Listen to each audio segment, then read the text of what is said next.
大家好，我係 PopDealing 嘅 Cruz， 今日想同大家介紹嘅係港人北上嘆世界嘅精選——華發珠海灣。珠海區食好住好，消費壓力細過香港一截。港珠澳大橋通咗之後，珠海真係當後花園用。我哋收到珠海發展商華發集團嘅邀請參觀。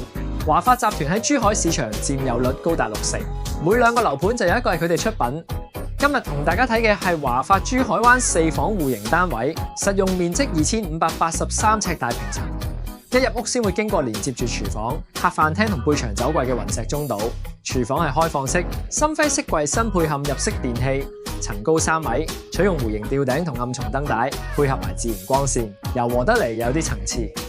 主人套房床頭用直紋軟包配金屬邊，窗位做咗一張長榻，外望出去係園林。書房同套房空間都非常闊落，最特別係有間洗衣房，污糟邋遢嘅嘢都可以喺呢度處理。華發珠海灣分4期發展，規模比得上日出康城，最快嗰期今年年尾就可以收樓。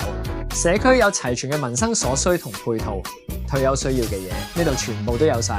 珠海灣係首個4代宅，即係城市森林花園住宅，戶型由943尺到2583尺大平層都有。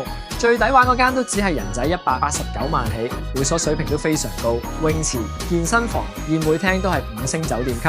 由港珠澳大橋出發都只係需要30分鐘，橫琴口岸都只係40分鐘。想知各類戶型單位幾錢同有咩選擇？附近有咩周邊設施？我整合咗一份華發珠海灣退休攻略，留言 set H， 我即刻 send 俾你。